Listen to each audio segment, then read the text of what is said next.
Hola, ¿qué tal? ¿Cómo están? Es un placer saludarles y darles la bienvenida a un nuevo seminario, esta vez sobre inteligencia artificial y Estado administrativo, un cambio de paradigma, organizado por el Centro de Estudios en Derecho Público y Tecnología y Thomson Reuters Uruguay. Como es tradición, damos la palabra inaugural del seminario al director del centro, el doctor Hernán Celorri. Bueno, buenas tardes a todos, a algunos buenas noches. Mi primera disculpa, siempre tratamos de ser exactamente puntuales y por un pequeño desliz técnico, a pesar que estamos hablando de temas de inteligencia artificial o vamos a hablar de temas de inteligencia artificial, nos hemos atrasado unos minutos. Mis primeras palabras son de agradecimiento a los distinguidos disertantes que hoy nos acompañan. El profesor Rodríguez Arana, con quien tenemos el lujo de contarlos habitualmente, no solo en estos seminarios, sino en un apoyo fundamental a todo el desarrollo del centro, con el cual ya hemos avanzado más de 5 años. También al doctor Gabriele Beltri, al amigo González Maldonado de Paraguay, al profesor Ramón Guapaya de Perú, a la profesora Raquel Alaniac de Argentina y también al profesor Pablo Schiavi, quien colabora fuertemente con el centro en la organización de todos los seminarios. El tema que abordamos hoy, en líneas con lo que siempre hemos tratado de desarrollar en nuestros seminarios, no sé si la palabra exacta es afrontar problemática actual del derecho administrativo, porque la verdad es como el derecho administrativo es tan evolutivo, siempre estamos de una manera u otra afrontando temas modernos o temas diversos de lo que se han planteado tradicionalmente. Pero el tema de hoy creo que tiene una específica importancia. Lo hemos intitulado Inteligencia Artificial y Estado Administrativo. Nos hemos preocupado en el centro durante mucho tiempo y planteado muchos seminarios acerca del tema del Estado administrativo, porque entendíamos que de alguna manera en esa evolución que referíamos del derecho administrativo, habíamos pasado del derecho administrativo, llamémosle tradicional, con una preocupación sustancial por la interdicción de arbitrariedad, o dicho en términos directos, por preservar los derechos individuales ante las potestades públicas, a un derecho administrativo que podríamos llamar el derecho administrativo de la administración activa, donde se hacía también de similar relevancia y de mayor actualidad en alguna instancia la preocupación por el debido cumplimiento, el eficaz cumplimiento de los cometidos estatales tremendamente ampliados a través de proyecciones, llamémosle para ser sintético, del neoconstitucionalismo, o dicho más directamente, de derechos fundamentales de diversas generaciones que se fueron incrementando. Pero yo creo que de una manera u otra, esto transversalmente llegaba a todos los institutos de derecho administrativos, pero de alguna manera era un replanteo con consideraciones más modernas de institutos que ya habían sido debidamente trabajados por la doctrina. Yo lo calificaría, si cabe la expresión, de una evolución endógena, es decir, con el mismo material, actualizarlo, pulirlo y proyectarlo en función de finalidades específicas diversas. En cambio, hoy estamos con un fenómeno mucho más trascendente, si puede calificarse así, o por lo menos de impacto mucho más fuerte, que es esta, yo iba a decir invasión tecnológica, pero por decirlo más directamente, esta proyección tecnológica tan especial tal cual la constituye la inteligencia artificial. Cassese decía que la inteligencia artificial supone de por sí un cambio estructural en la conformación del derecho, es decir, del régimen administrativo, en esencia del derecho administrativo. Y yo diría que realmente, así como referíamos los cambios anteriores como una proyección endógena, esta realmente es una proyección absolutamente exógena. Es decir, es algo que se nos presenta y tenemos que manejar, tenemos que pilotear realmente con aristas totalmente novedosas. Porque no nos olvidemos que cuando hablamos de esta evolución tecnológica, de esta proyección tecnológica, no estamos hablando solamente de una informatización de trámites, de procedimientos, una mejora en ese sentido de procedimientos, sino también estamos llegando a una suerte de automatización decisoria, es decir, elementos que llevan a tomar decisiones en función de parámetros, obviamente, nada habituales a la doctrina tradicional. Claro está, esto presenta claras ventajas.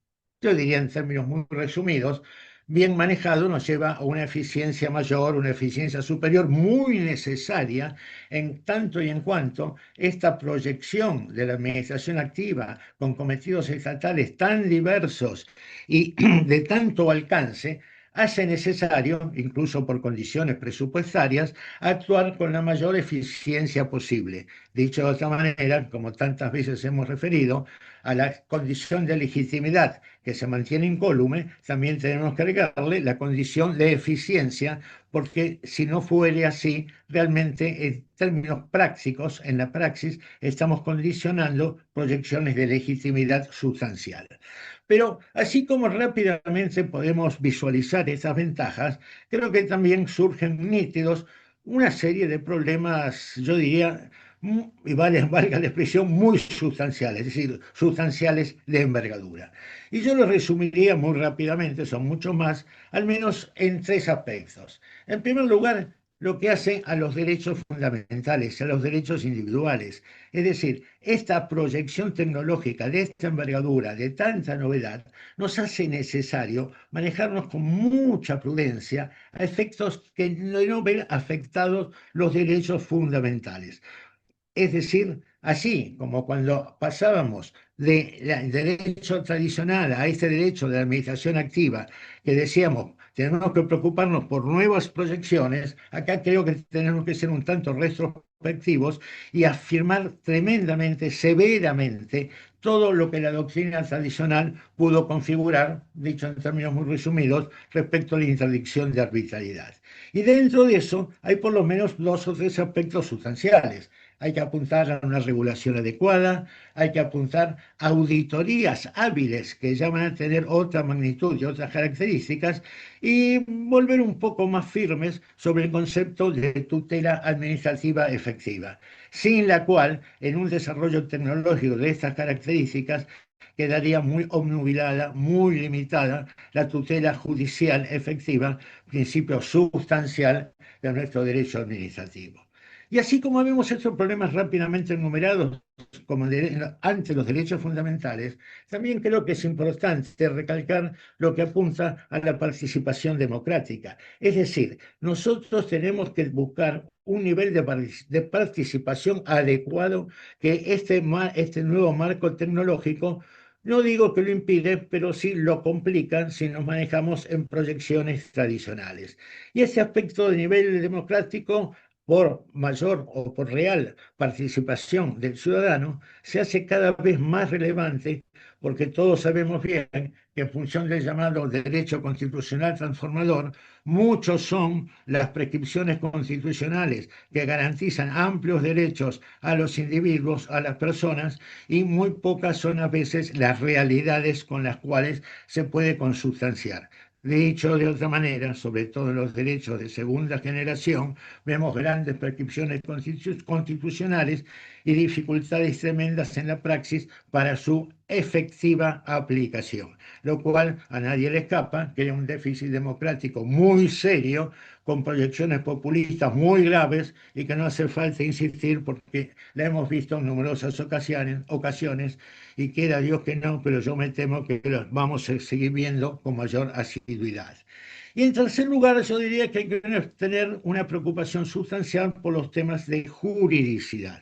Es decir, este esquema técnico al cual nos estamos allegando y afrontando, no se puede llevar muy cerca de condiciones de opacidad en la decisión, de opacidad en el procedimiento y en la decisión, un poco esa vieja referencia al Black Box Government y consecuencias a los cuales no digo que tenemos que caer, no digo que nos tenemos indefectiblemente que estar muy cerca, pero sí hay que tomar las precauciones debidas para evitar cualquier relación a este respecto que puede confundir mucho y en gran profundidad todo lo que apunta a los derechos fundamentales que enunciábamos.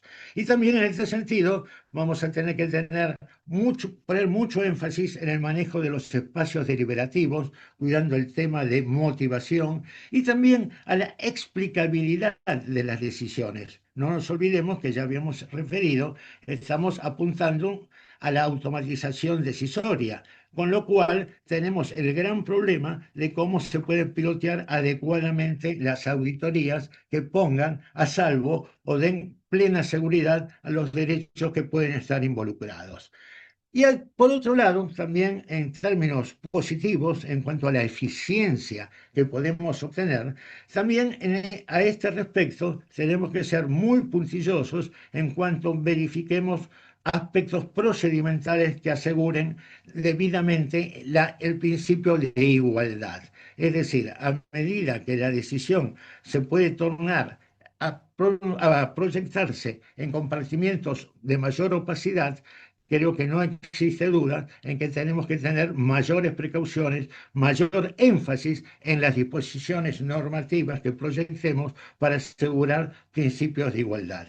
Y por supuesto, no olvidemos todo lo que puede ser atinente a la función normativa secundaria que se va a proyectar con mayor magnitud en términos de aplicación de inteligencia artificial.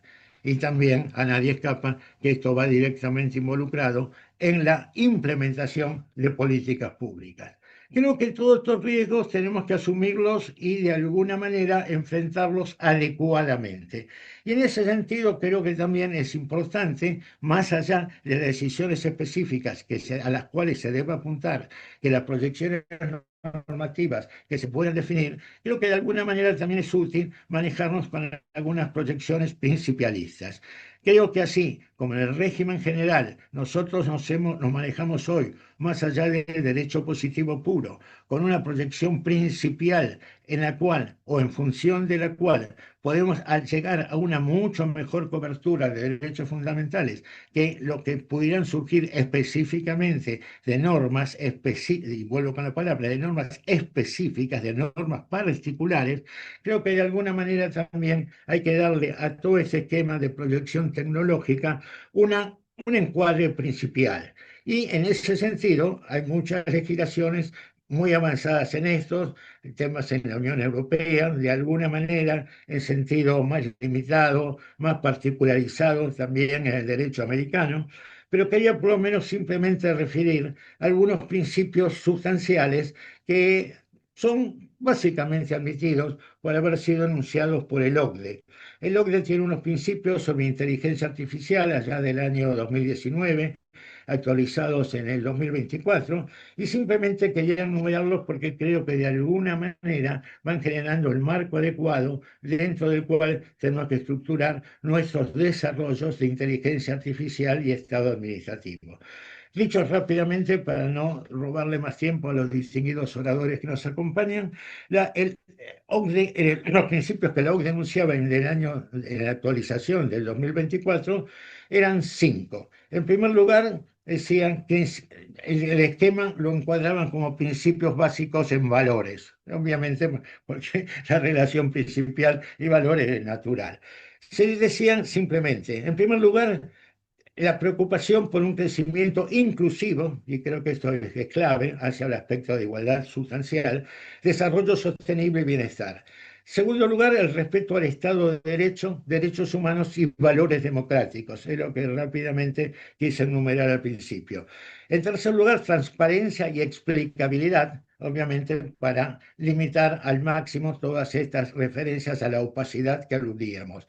En cuarto lugar, la robustez, seguridad y protección. La protección es definitoria, sobre todo en lo que apunta a derechos fundamentales que pueden quedar afectados. Y finalmente, la responsabilidad, porque no nos olvidemos que todo esto queda siempre marcado enmarcado en una responsabilidad del Estado, que no de ninguna manera puede soslayarse en función de alusiones meramente técnicas. Simplemente quería hacer esta pequeña introducción para encuadrar el tema y obviamente lo importante es escuchar a los disertantes que nos acompañan. Muchas gracias. Muchísimas gracias, profesor Celorrio, por su intervención.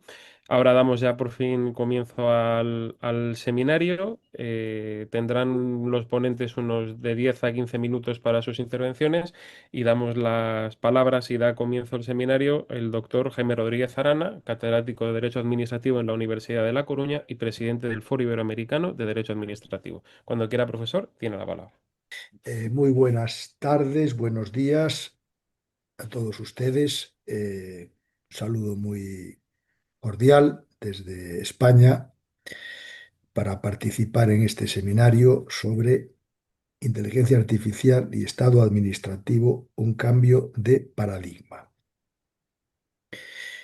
Saludo muy cordialmente al director del centro, profesor Hernán Celorrio, que una vez más hace bueno ese dicho del arte de acertar con su intervención. Nos ha puesto sobre el tapete pues, la problemática que hoy en día plantea la inteligencia artificial y el derecho administrativo de forma magistral en unos minutos, y la verdad es que yo la intervención que voy a hacer pues va a tener un paralelismo muy próximo a las palabras del doctor Hernán Celorrio. También saludo al profesor Gabriel Evestri, al profesor Marco Aurelio González, al profesor Ramón Guapaya, a la profesora Raquel Alianac, al profesor Pablo Xavi y por supuesto al profesor José Ignacio Erce y a Gabriel Chase, que imagino que en unos minutos estará con todos nosotros. Este es un tema complejo y es un tema de palpitante y rabiosa actualidad que debe ser examinado desde mi punto de vista desde los postulados sobre los que modestamente procuro trabajar cuando me enfrento a las categorías del derecho público y del derecho en general, que tienen mucho que ver con la metodología y los postulados de aproximación a las ciencias sociales. El derecho es una ciencia social, no lo podemos perder de vista, y el derecho es una ciencia social que tiene que dialogar, aquí lo hemos planteado muchas veces, con la sociología, con la economía, con la empresa, con la historia y con la tecnología, hoy especialmente de moda. El centro se llama Centro de Derecho Público y Tecnología, Centro de Estudios de Derecho Público Iberoamericano y Tecnología. Y no es una casualidad que lleve este nombre, el centro. Derecho Público y Tecnología, porque es una realidad del tiempo en que vivimos. Y para entender la relación entre el derecho y la tecnología, creo que estos postulados a los que aludo nos van a ayudar al menos a poner en suerte la cuestión de la buena administración y la inteligencia artificial. Pensamiento abierto. Los juristas tenemos que tener la mente abierta a la innovación científica, a la investigación científica. Y hoy la investigación científica nos pone a nuestra consideración instrumentos y medios que antes no teníamos, que realmente están cambiando sustancialmente el entendimiento de muchas ciencias sociales y que, desde mi punto de vista, son un gran aliado para que el derecho administrativo sea lo que yo entiendo que debe ser, la ordenación racional de los asuntos del interés general de acuerdo con la justicia. La inteligencia artificial es un medio, es un instrumento magnífico para que resplandezca la justicia y los derechos humanos. Si así no fuera, no sería un medio ni un instrumento, se estaría convirtiendo en un enemigo del derecho. Por eso, un termómetro para medir la inteligencia artificial en el Estado de Derecho se refiere a si es efectivamente un medio a través del cual se realizan los valores constitucionales. Pensamiento plural, el diálogo con la sociología, con la tecnología, con la economía, es esencial también. Tenemos que evitar las aproximaciones cainitas y las aproximaciones en términos de maniqueísmo, de confrontación y de enfrentamiento radical. No es que la tecnología esté por encima del derecho o el derecho por encima de la tecnología, es que derecho y tecnología van de la mano, tienen que ir unidas. ¿Para qué? Para que se realicen los valores del Estado de Derecho, para que sea una realidad la juridicidad, para que sea una realidad la separación de los poderes, para que sea una realidad la defensa, protección y promoción de los derechos humanos, para que sea una realidad el principio de solidaridad, para que sea una realidad el principio de participación. Esto me parece que es esencial en cualquier aproximación que se haga en relación con la tecnología y el derecho. La inteligencia artificial probablemente sea la expresión más acabada y más elaborada de las tecnologías. Pensamiento dinámico, evidentemente, hace 20, 30, 40, 50 años, sí, había tecnologías y las ha habido siempre. Yo recuerdo siempre los trabajos de Meilan Gil, del profesor Meilan Gil, sobre la cláusula de progreso tecnológico en los servicios públicos, donde él ya investigó en el siglo XIX, como en Francia, ¿verdad? En los servicios de electricidad, pues había cláusulas para que efectivamente en la gestión de los servicios públicos se asumieran las más modernas tecnologías que había en el momento para poder prestar mejor los servicios. ¿Cómo no vamos a estar de acuerdo con la incorporación de la tecnología al progreso de los pueblos y al derecho administrativo? Claro que sí. Pensamiento compatible y complementario. Aquí está la madre del cordero, digamos, en término castizo español. Pensamiento complementario y compatible. Evitemos las visiones, primero, catastrofistas y segundo, en términos de competición salvaje, que no hay. O sea, el derecho y la tecnología son dos realidades complementarias.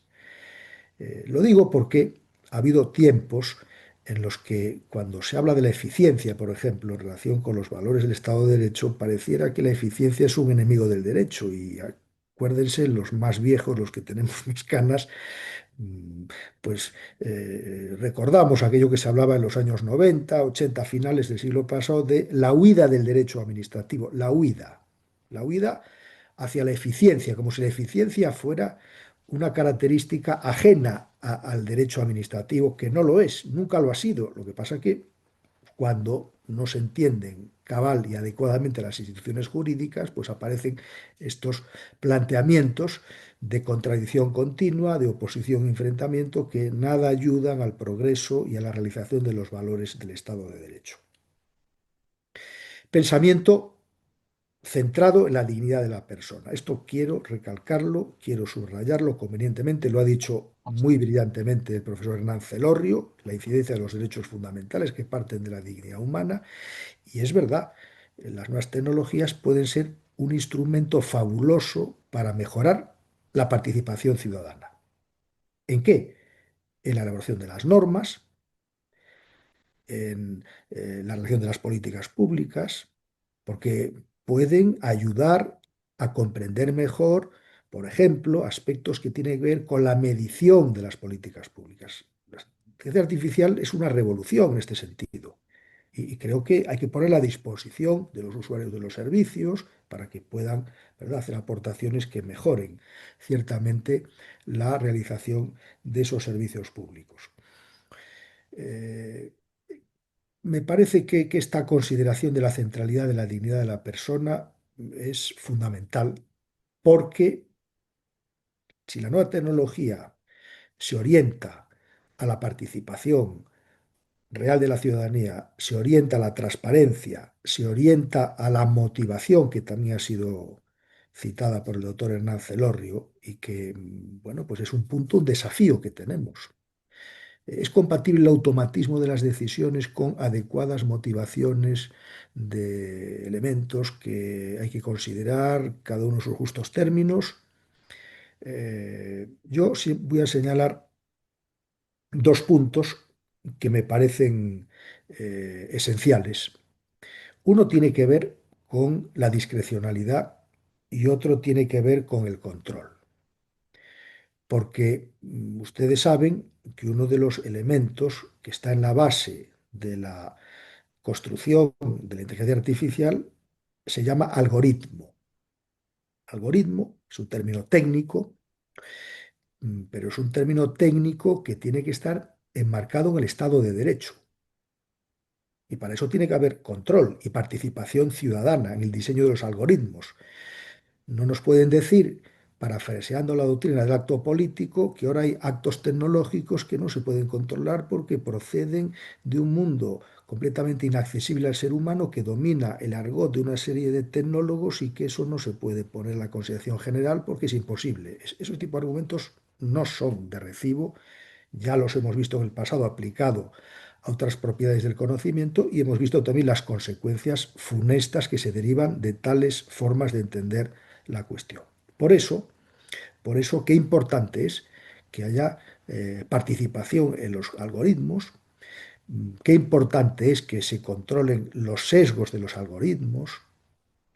Eh, yo me permito recomendar una película que he visto hace poco en un vuelo en avión que se llama Justicia Artificial, donde, pues, española, donde al final de la película resultó que pues el algoritmo tenía un sesgo que impedía la igualdad y promovía una discriminación selectiva también en función del pago de ciertos precios por el uso de esas tecnologías.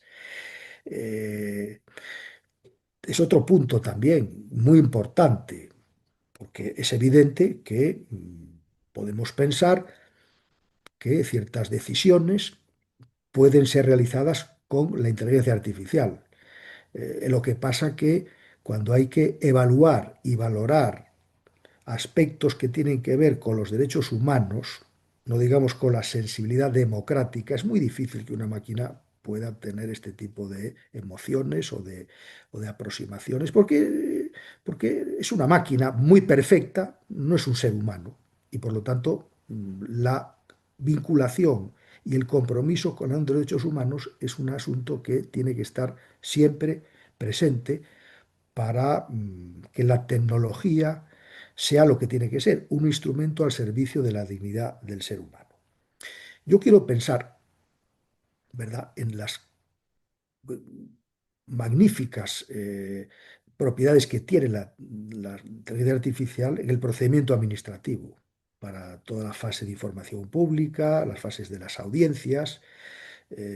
Creo que los actos administrativos se pueden realizar en mejores condiciones, pueden ser más objetivos, pero cuidado, que cuando nos salimos de la estandarización de los actos repetitivos y mecánicos, ahí entramos en un mundo en el que no podemos soslayar ni olvidar que los derechos humanos juegan un papel central y que las nuevas tecnologías tienen el papel que tienen y que los derechos fundamentales son el plus del ordenamiento jurídico de un Estado democrático y que deben vincular el ejercicio de estas nuevas formas de realización de la actividad administrativa. Y termino con una simple reflexión que la escuché hace tiempo y que creo que es fundamental, porque a través de la inteligencia artificial, las nuevas tecnologías, nosotros los ciudadanos tenemos que controlar más y mejor al poder público, al poder tecnológico, al poder económico, para que no ocurra que el poder político, que el poder público, que el poder tecnológico, que el poder financiero nos controle más y mejor a nosotros. Esta es la gran enseñanza, a mi manera de ver, que trae una buena administración de la inteligencia artificial, que no es ni más que menos que aprovechar el desarrollo científico y la investigación científica para ponerla al servicio de la realización de los derechos fundamentales, de manera que ese derecho administrativo, con las nuevas tecnologías también, siga siendo un derecho de protección, un derecho de promoción y un derecho de defensa de la dignidad humana y los derechos fundamentales. Muchas gracias. Muchísimas gracias, doctor Rodríguez Arana, por su intervención. Damos ahora la palabra al profesor Gabriele Bestri, que es director del Observatorio Sector Público e Inteligencia Artificial. Cuando quiera, profesor, tiene la palabra. Buenos días, buenas tardes a todos y a todas. Pues la verdad que es un placer estar aquí. Sí, os voy a pedir por favor que si hubiera una próxima vez, no ponerme precisamente justo después del profesor Jaime Rodríguez Arana, porque la verdad que lo voy a tener bastante complicado, ¿no? Por su oratoria y sobre todo por sus conocimientos. Entonces, intentaré, no lo lograré estar a la altura del profesor, pero intentaré hacerlo lo mejor posible. Muchísimas gracias, decía, por la invitación. Y hacía referencia al profesor Rodríguez Arana, porque debo de ser sincero. Por cierto, le voy a dar al minutero entre 10 15 minutos. He puesto 14 minutos, así que intentaré estar dentro de este tiempo. Decía que hacía referencia al profesor Rodríguez Arana porque, la verdad, para ser sincero, me había preparado una intervención que en parte intentaré también no modificar demasiado, pero claro, escuchando a lo que decía el profesor, se me estaban ocurriendo muchos temas que quizás pueden ser más interesantes de lo que yo iba a plantear. Pero fíjense, lo verán de aquí a unos minutos, espero lograrlo. Fíjense que el profesor Arana ha hablado de algo y lo tengo apuntado aquí porque me ha parecido una frase tan sencilla, pero tan cierta en el ámbito del derecho, especialmente el derecho administrativo, cuando hablamos de tecnología. Y el profesor dice, tenemos que tener un pensamiento abierto. Lo he puesto aquí porque me ha parecido preciosa esta frase, porque seamos sinceros entre nosotros, somos pocos, ¿no? Bueno, 120 personas. Lo que hemos estudiado derecho, la gran mayoría de nosotros, no tenemos un gran pensamiento abierto, ¿no? Estamos muy encasquetados, como se suele decir, en los que nos han enseñado las facultades de derecho y es difícil salir de allí, ¿no? Y ya esto no nos vale. Si alguien, como a veces escucho cuando me relaciono con administraciones públicas, no, es que yo siempre lo he hecho así y no voy a cambiar, pues no, no puede ser. Es decir, no solamente la inteligencia artificial, sino la gran mayoría, ¿no?, de las tecnologías disruptivas, como se suele decir, han venido también, como se suele decir, para quedarse y no tenemos otra opción. De hecho, muchísimas veces la inteligencia artificial concretamente ya la estamos utilizando o la tenemos dentro de nuestras administraciones y muchas veces no nos damos cuenta de que la tenemos allí, ¿no? Porque se implanta y a veces, bueno, pues se utiliza en nuestros móviles o celulares el ChatGPT, pero que inclusive a nivel corporativo la tenemos. Lo que sí es importante es precisamente lo que se señalaba también en la introducción, lo hacía muy bien, de forma brillante el profesor Hernán Celorio, esta relación al fin y al cabo que tenemos entre el derecho público, permitirme generalizar un poco, los derechos fundamentales y la inteligencia artificial. Y hoy hemos tenido un ejemplo, yo creo que estamos por lo menos en España de enhorabuena, lo acabo de colgar en el chat de este mismo foro. He colgado una sentencia que es muy fresca, la sentencia del Tribunal Supremo 1119 del año 2025. Y es una sentencia importante, muy importante, porque por primera vez, por lo menos en España, me atrevería a decir que también a nivel jurisprudencial, a nivel europeo, se ha reconocido desde el Tribunal Supremo la obligación que tiene la administración pública de dar a conocer los algoritmos, o mejor dicho, en este caso, los códigos fuentes de las aplicaciones que utiliza la administración pública. Esto no había ocurrido. Y todo esto sí está relacionado con lo que estábamos planteando hasta el momento. La sentencia es larga, son 77 páginas. Acabo de verla, no he tenido oportunidad de leerla totalmente, pero sí hay algunas cuestiones sobre las que estuve trabajando desde hace tiempo, que he ido evidentemente a buscar para ver si la sentencia lo recoge y si lo recoge. Los derechos fundamentales, es decir, se está relacionando la falta de acceso al código fuente, en este caso por ampliación, por extensión, de las aplicaciones de inteligencia artificial en relación con vulneración de los derechos fundamentales.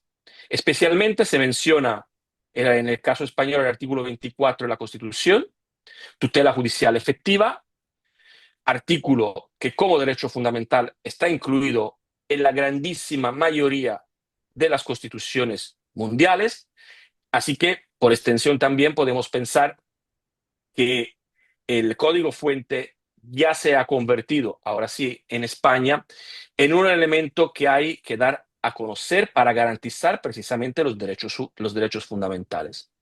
Nada, se citarán, pero hay un elemento que a mí también me llama poderosamente la atención e intento ser lo más práctico posible. Tenemos, decía, normas, en Europa tenemos el Reglamento Europeo de Inteligencia Artificial. Asimismo, si no hay grandes cambios políticos en este último, digamos, trimestre, en España vamos a aprobar la Ley Nacional de Inteligencia Artificial, ya tenemos leyes autonómicas, tenemos, que ha pasado casi desapercibido, un tratado internacional, el Convenio Marco sobre Inteligencia Artificial, que se empezó a ratificar el pasado mes de septiembre del 2024. Es decir, normas tenemos, pero he hecho en falta algo que es algo que quería poner de manifiesto en la jornada de hoy. Debemos de ser también prácticos. Cuando hay una incidencia por parte de la inteligencia artificial, y la hay, porque la inteligencia artificial en absoluto es perfecta, esto yo creo que todos y todas lo sabemos, ¿quién responde a estas incidencias y por estas incidencias? Hay una respuesta sencilla. Hombre, si es la administración pública que implanta un sistema de inteligencia artificial, pues será la administración pública o el órgano titular en este caso. Pero también podemos dar un paso más y plantear nuevas figuras que, si no responden directamente de lo que provoca la inteligencia artificial, es importante esto de provocar, porque, y me lo relaciono una vez más con la sentencia que acabo de colgar en el chat, allí hay un problema de poder demostrar, debido al desconocimiento del código fuente, el por qué la máquina toma una determinada decisión. Esto significa que en el ámbito administrativo, aunque yo quisiera recurrir la decisión de la máquina, no podría hacerlo en la medida en que puedo recurrir sin tener determinados datos. No tengo el código fuente, me falta el dato necesario para demostrar ante un juez, en caso de contencioso, que la máquina se ha equivocado. No puedo hacerlo porque no tengo el contenido del código fuente. Pero en definitiva, ¿quién va a responder de todo eso? Es allí donde yo creo que ha llegado el momento de hablar muy seriamente de la implantación de una nueva figura, de la que algunos ya probablemente me habéis escuchado hablar, que es el delegado de protección algorítmica. Entonces, ¿quién es el delegado de protección algorítmica? Intentaré no repetir cuestiones que ya he planteado en su momento, pero para que se hagan una idea, debo de decir también que el delegado de protección algorítmica, así, por lo menos al estilo en que yo lo entiendo, es pura invención mía. Y es invención en la medida en que no tiene ningún respaldo directo normativo. Pero, en fin, el delegado de protección algorítmica es y debería de ser una figura totalmente independiente dentro de las entidades públicas correspondientes, que tiene encargado algo, yo creo, fundamental, que es asegurar que el diseño, la adquisición y evidentemente la puesta en marcha y el uso de los sistemas de inteligencia artificial respeten los derechos fundamentales. Los que habéis podido estudiar el Reglamento Europeo de Inteligencia Artificial, por favor, no cometáis la imprudencia de pensar que el Reglamento Europeo de Inteligencia Artificial garantiza los derechos fundamentales. No es así. El Reglamento Europeo de Inteligencia Artificial no hace otra cosa que intentar regular el mercado común único de la inteligencia artificial, que de forma indirecta pueda, en última instancia, Aprovecharse el reglamento como elemento y como herramienta de garantía de los derechos fundamentales es otra cuestión totalmente distinta. Pero el reglamento, insisto, no garantiza directamente los derechos fundamentales. Ahora, en este sentido, cuando insisto en el delegado de protección algorítmica, siendo jurista y siendo aquí quizá la mayoría compañeros y compañeras que también son juristas y trabajan con normas, surge algo muy clásico del derecho, que es lo siguiente. Está muy bien que usted plantee la creación de una nueva figura de delegado de protección algorítmica, pero ¿dónde está el fundamento jurídico que permitiría en principio la creación de esta figura? Y es aquí donde podemos y debemos, cada uno en nuestros países, yo en este caso, a pesar de no ser español, lo notáis de mi acento, vivo y trabajo en España, por lo tanto entiendo que tengo que ir a buscar el fundamento legal, el fundamento normativo para la creación de esta figura en el ordenamiento jurídico español. Y fíjense que sí tengo respaldo jurídico administrativo, lo mencionaba también el profesor Jaime Rodríguez Arana cuando hablaba del procedimiento administrativo. Yo creo que sí, las normas que tenemos a disposición permitirían la creación del delegado de protección algorítmica. ¿Por qué lo digo? Porque en España, cuando hablamos de actuación administrativa automatizada, prevista, como bien saben los que han trabajado el procedimiento administrativo común y sobre todo la ley del sector público, en este último caso, la ley 40 de 2015 exige que cuando haya una actuación administrativa automatizada, se tenga que designar previamente, obviamente, el órgano competente. Esto significa que de esto os puedo pasar un esquema un poquito más desarrollado. Se tiene que definir cuáles son las especificaciones técnicas, la programación, el mantenimiento, la supervisión. Esta figura, el DPA, el delegado de protección algorítmica, es precisamente, entiendo, la figura que podría cumplir con estas funciones. El Real Decreto 203 de 2021 tiene un artículo que es el artículo 13, que también se ocupa de la actuación administrativa automatizada, que señala que debe autorizarse por resolución y publicarse todas las medidas para salvaguardar los derechos y las libertades en materia de actuaciones administrativas automatizadas, donde desde luego interviene la inteligencia artificial. En España tenemos también una ley importante, que es la Ley 15/2022, en materia de igualdad y no discriminación algorítmica, podríamos decir, donde ordena a que las administraciones públicas favorezcan la minimización de los sesgos, sesgo que también ha mencionado el profesor Jaime Rodríguez Arana. No digo nada sobre la transparencia, que también se prevé. Y podemos ir más allá. He hablado yo mismo del Reglamento Europeo de Inteligencia Artificial. Insisto, no prevé la creación de un DPA, pero sí prevé obligaciones para quien despliegue el sistema de inteligencia artificial, sobre todo cuando es un sistema de alto riesgo, porque le impone una evaluación de impacto en derechos fundamentales. Por lo tanto, una vez más, el enlace entre inteligencia artificial y derechos fundamentales. Existe, por obligación, debe de existir una figura que garantice este despliegue. Yo creo que el delegado de protección algorítmica es la persona, inclusive física, que pueda ser la que diseña este nuevo escenario. Entramos también, y con esto me acerco a la terminación de mi intervención, en el ámbito del Reglamento General de Protección de Datos. Evidentemente, el delegado de protección algorítmica no sustituye al delegado de protección de datos, sino que lo acompaña de una forma muy especializada en los temas inherentes a los algoritmos y, en el caso de hoy, a la inteligencia artificial. Y termino haciendo mención a algo que también me parece interesante y que quizá está pasando desapercibido. No nos olvidemos que la inteligencia artificial no tiene confines.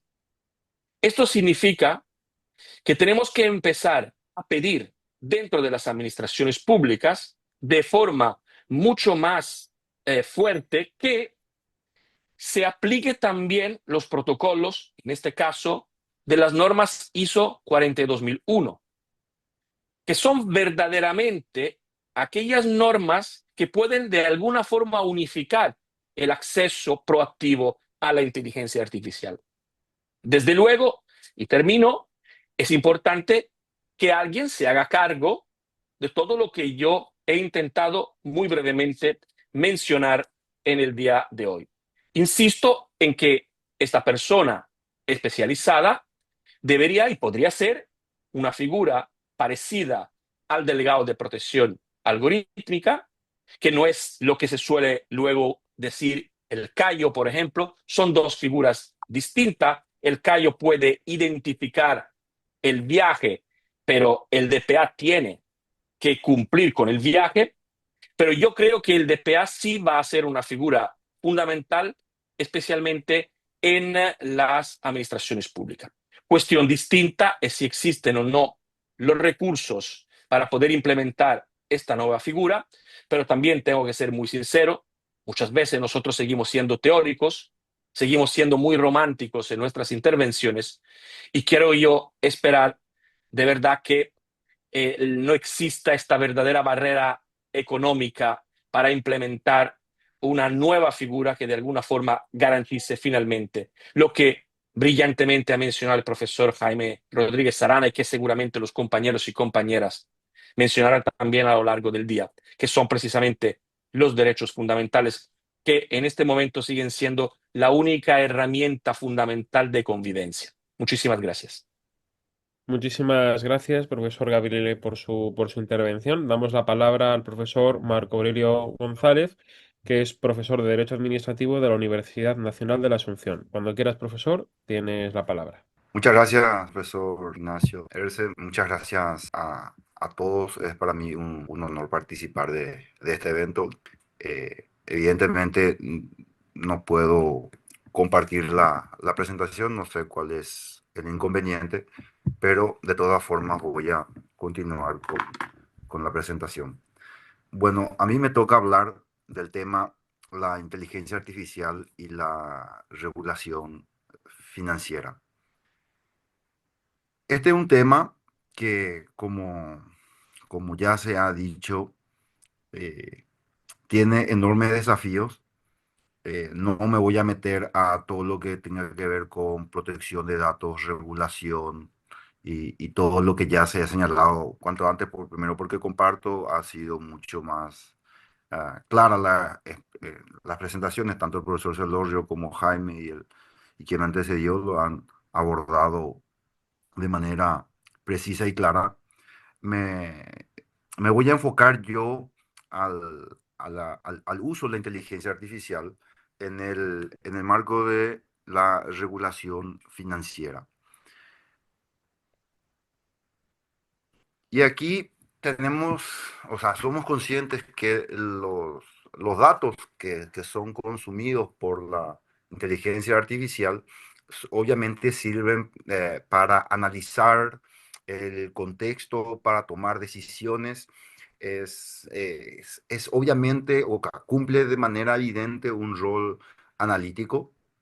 Al mismo tiempo, sirve para estructurar la información de modo que exista una supervisión más eficiente, como recién señaló, y los reportes públicos también puedan ser más precisos, más completos, más claros. Pensemos nada más en los datos del índice de precio del consumidor o cuando el gobierno quiera tomar políticas públicas para que pueda entender por dónde va la captación de crédito, donde hay mayor demanda, mayor dificultad, menores acceso, cómo hacer inclusión financiera. Obviamente que con más y mejores datos se pueden tomar mejores decisiones. Entonces, la inteligencia artificial es sin lugar a dudas un, o cumple sin lugar a dudas un rol fundamental. Y aquí hay que tener en cuenta algo. Yo cuando me refiero a extracción de datos, a los efectos de análisis financiero exclusivamente, porque el uso de inteligencia artificial tiene varios aspectos y recién se han señalado varios de ellos. Eh, Cuando estamos hablando de la finalidad de un supervisora, estamos hablando obviamente de información que es sensible, que está protegida por el deber de secreto bancario, entonces no entramos a discutir otras cuestiones y estamos entendiendo que se trata de acceder a mejor información para tomar decisión. Y si se trata de ese aspecto, de ese aspecto exclusivo, creo que no hay un cambio de paradigma, sino que existe una evolución. Y existe una evolución por la siguiente razón. Todos sabemos que Excel, por ejemplo, cuando vino al mercado, ahorró muchísimo tiempo de trabajo al poder hacer fórmulas que puedan condensar toda la información y extraer algunos resultados. Y lo que ocurre hoy con la inteligencia artificial al momento de utilizar esos datos es que se ha ido evolucionando porque los datos estructurados son fácilmente extraídos. Los datos estructurados son aquellos que ya tienen un formato preestablecido, son números que es fácil cuantificar a través de algunos algoritmos sencillos. El desafío de la inteligencia artificial está en los datos no estructurados. Y los datos no estructurados son aquellos datos aislados que ocurren esporádicamente, que son difícil de percibir o difícil de detectar de buena manera y que solamente con el tiempo uno va entendiendo cuál es la dinámica y cuáles son los factores que deben incorporarse también para el análisis. Y ahí es donde la inteligencia artificial juega un rol fundamental. Eh, Tesla, ¿por qué se hizo muy famoso? No es por el servicio de automóvil o por la comodidad, sino por la capacidad tecnológica que tiene, la capacidad de medir aproximaciones, la posibilidad que tiene de conducción fácil, de detectar detectar riesgos cuando hay cierta distancia, de leer las señales, de leer los límites de velocidad, de ser capaz de anticipar cuando existe posibilidad de cruce de un peatón, etcétera, etcétera. Es decir, esos son los datos no estructurados en donde la inteligencia artificial aporta muchísimo a la regulación financiera. Y allí hay que ser bien precisos y es una acotación que tengo, que es la última lámina con la que voy a concluir. Para estos elementos no se puede prescindir todavía del factor humano, porque el factor humano es el que tiene que construir los algoritmos, verificar los datos que producen esos algoritmos y contrastarlos luego con la realidad. Es por esa razón que, por lo menos en el contexto latinoamericano, en materia de supervisión financiera, no hay herramientas muy sofisticadas todavía de inteligencia artificial aplicada a a, a la supervisión financiera, valga la redundancia, en el sentido de que extraiga datos y automáticamente genere una consecuencia por todo esto que estamos diciendo. Ya hay herramientas, todos los supervisores están utilizando, pero están aprendiendo a convivir con esta inteligencia artificial, están empezando a diseñar algoritmos y están empezando a verificar, de modo que en un tiempo, yo creo que no muy lejano, ya vamos a tener mayores calidades de datos. Y ejemplos de estos, a ver cómo puedo decir.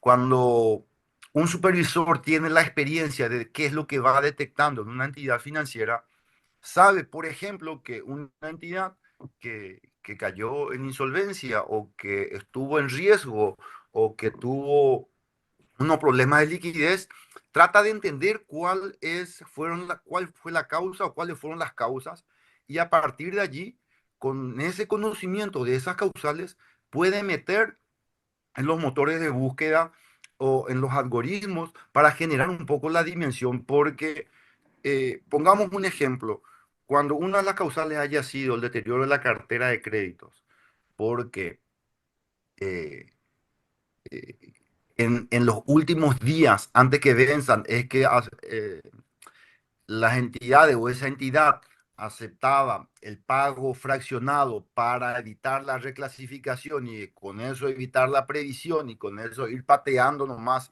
el Estado o ir camuflando el, el, el estado financiero sin la inteligencia artificial o sin la herramienta tecnológica, el supervisor va a tener que revisar varias carpetas y va a decir, yo hice una revisión de 100 carpetas, a lo mejor no puede revisar los 2 millones de carpetas de los clientes y va a decir, en esto encontré que en el 70% de los casos ocurrió esto.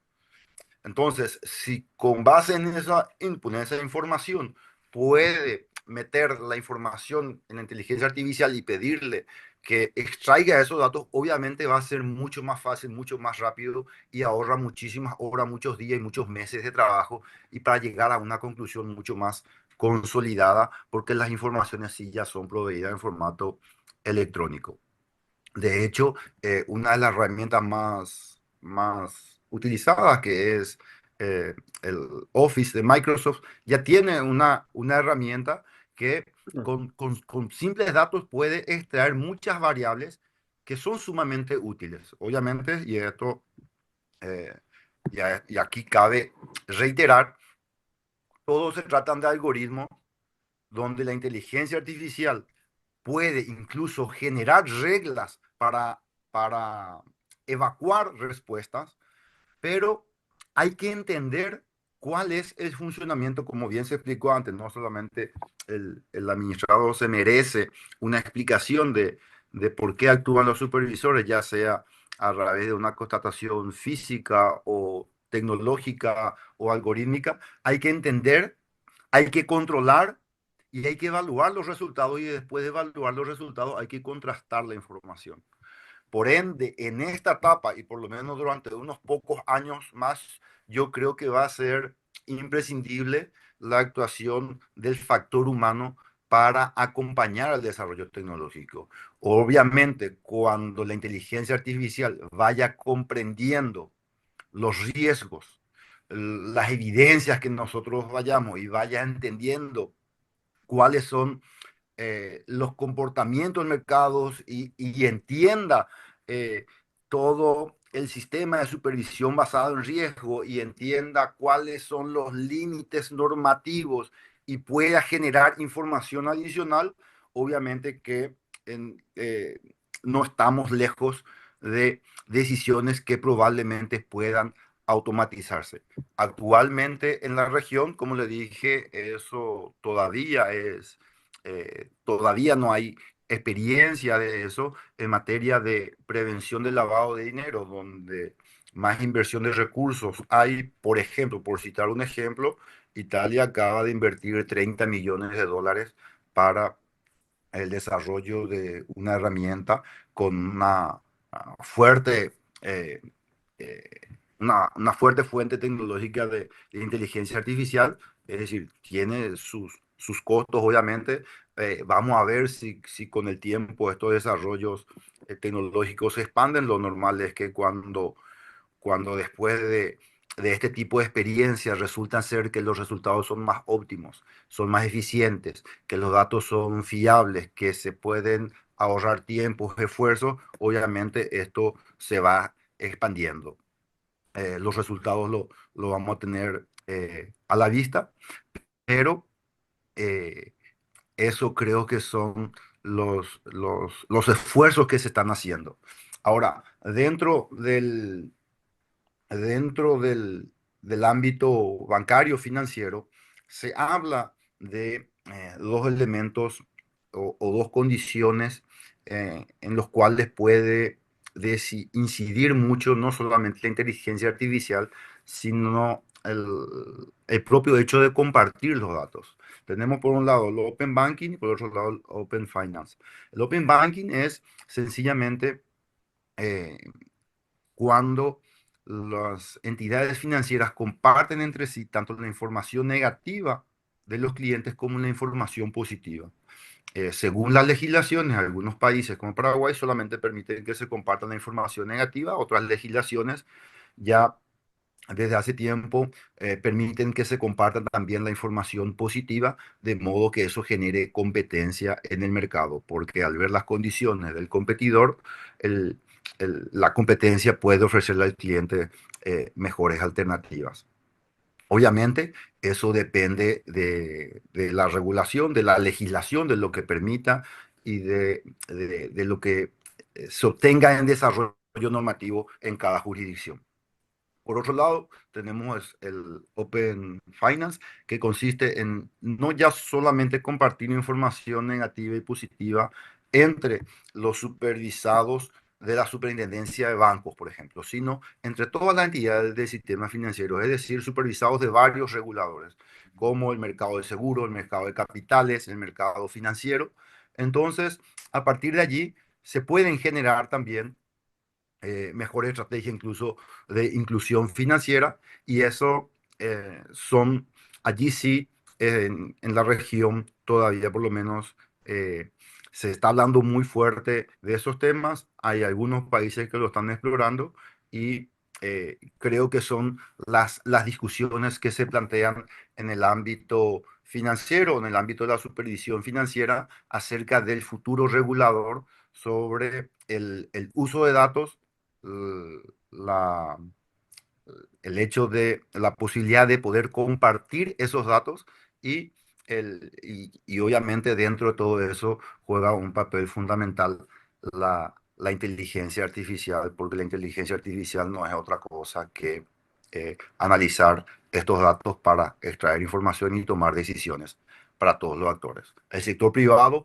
obviamente sí ya usa inteligencia artificial, tomas los datos de los diferentes bancos que son públicos, por ejemplo, cuántos clientes han tenido los otros bancos, cuántos clientes nuevos tuvo la competencia, como cuántas nuevas cuentas básicas. Trata de analizar los factores, trata de medir los mercados, los sectores, sectorizar y tratar de hacer o generar competencias si le es apetecible, si le parece un riesgo que cabe asumir, etcétera, etcétera. El sector financiero sin duda ya está usando inteligencia artificial porque le ahorra esfuerzos y le genera eficiencia y de alguna manera le podría generar productividad. Esos son los aspectos que quería compartir con ustedes. Perdón por excederme en un minuto del tiempo que tenía asignado, profesor Versa. Muchísimas gracias, profesor Marco Aurelio, por su intervención. Damos la palabra ahora al profesor Ramón Guapaya, que es profesor de la Universidad Católica de Perú y socio del despacho CMS Perú. Cuando quiera, profesor, tiene la palabra. Bien, ¿se me escuchan?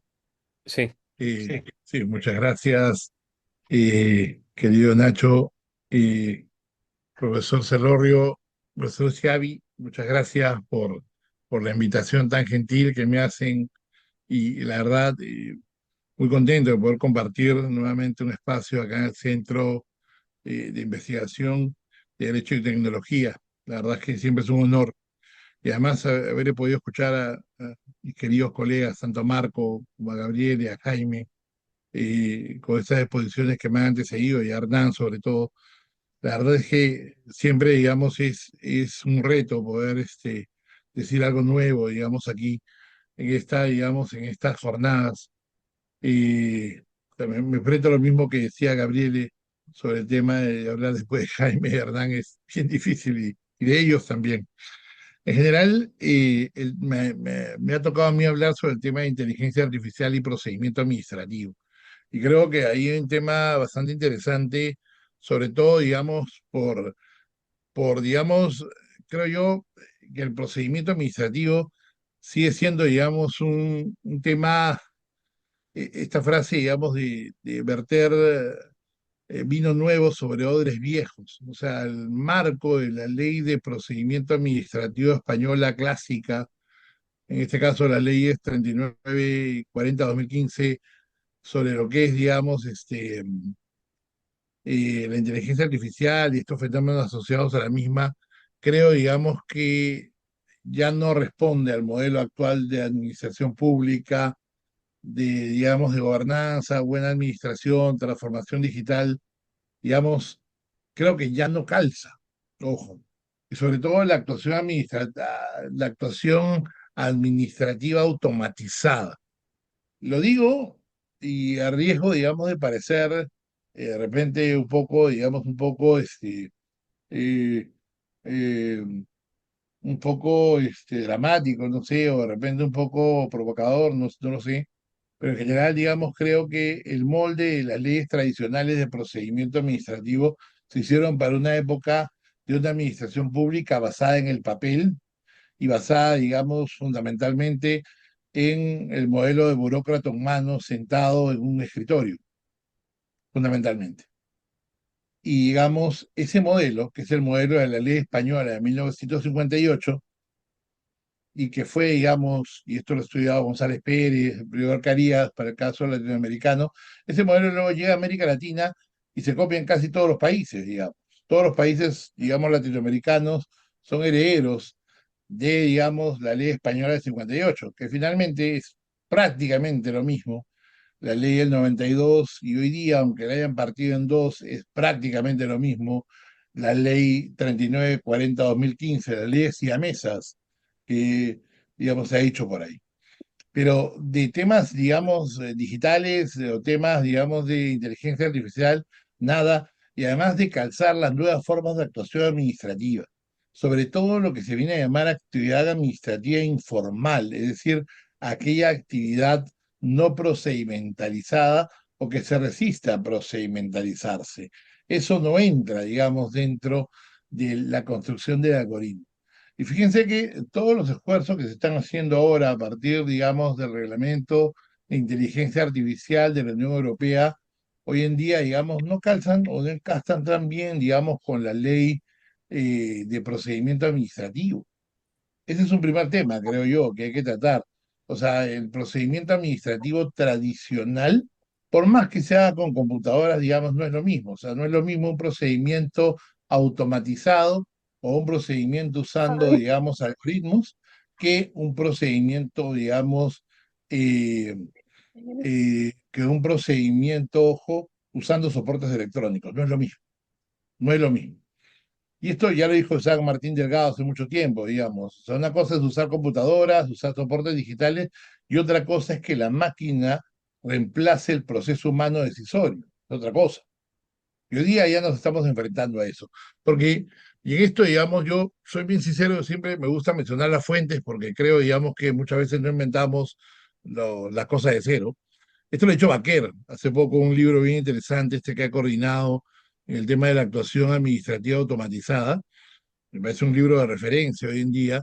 Ojo, el tema es que el algoritmo es un procedimiento, al final de cuentas. El algoritmo es un conjunto de operaciones dirigidas a la emisión, a la toma de una decisión. El algoritmo es un procedimiento. Ahora, muy bien lo que justo veía en la mañana en LinkedIn de Gabriele, ese tema de la sentencia del código fuente y todo eso, pero hay todo un tema vinculado, digamos, y superando un poco la discusión si el algoritmo es reglamento, si el algoritmo es una actuación informal, etcétera, que es un gran debate, por cierto. Yo creo que no está votado, ojo, las posiciones de Andrés Boyce, de Yuri Ponce al respecto, por ejemplo, que son bien marcadas, pero es bien interesante, digamos, qué tan público es el algoritmo, por ejemplo, porque algunos dicen, oye, algunos algoritmos tienen que ser públicos totalmente, por ejemplo, el código fuente, por ejemplo. Y por otro lado dices, oye, pero si yo, por ejemplo, algoritmos de inspección administrativa, algoritmos, por ejemplo, ya que se están empezando a usar para la fiscalización tributaria, por ejemplo, si yo los hago públicos, por ejemplo, entonces todo el mundo va a adivinar, por ejemplo, qué criterios tiene la administración para detectar la evasión, por ejemplo. Entonces, todo el mundo va a saber ya, digamos, las respuestas anticipadas y, por ejemplo, los evasores van a saber por dónde ir, digamos, y disfrazar sus operaciones. Entonces, ¿dónde queda, digamos, la barrera finalmente, por ejemplo, con respecto a la fiscalización? Que mucha gente dice que la fiscalización es una actividad material, por ejemplo, varios manuales de derecho administrativo dicen eso. A mí no me queda tan claro, por ejemplo, en el tema tributario, porque el tema tributario cada vez está más procedimentalizado justamente para garantías. Y retomo la finalidad, más allá de la idea clásica del procedimiento, el procedimiento está diseñado para ser una garantía De un lado, del particular, y otro lado, una garantía de la buena administración. ¿Cuál es el papel del procedimiento finalmente?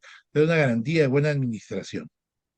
Una garantía, a mí me gusta más que buena administración hablar de una tutela administrativa efectiva, como lo ha dicho la Corte Interamericana de Derechos Humanos, porque lo veo desde el lado del administrado, ojo.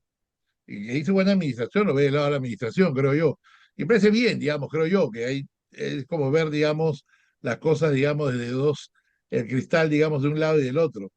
Pero finalmente, digamos, desde el punto de vista, ojo, del administrado, el procedimiento siempre va a ser garantía, ojo, garantía frente al poder de la administración, que tiene que ser servicial, y por eso yo coincido, digamos, con el pensamiento del maestro Jaime, que dice que es el deber de buena administración, el principio de buena administración, ciertamente. Pero el tema está ahí. Oigan, ese algoritmo, en lo que sea posible, tiene que ser público, tiene que ser transparente, por ejemplo.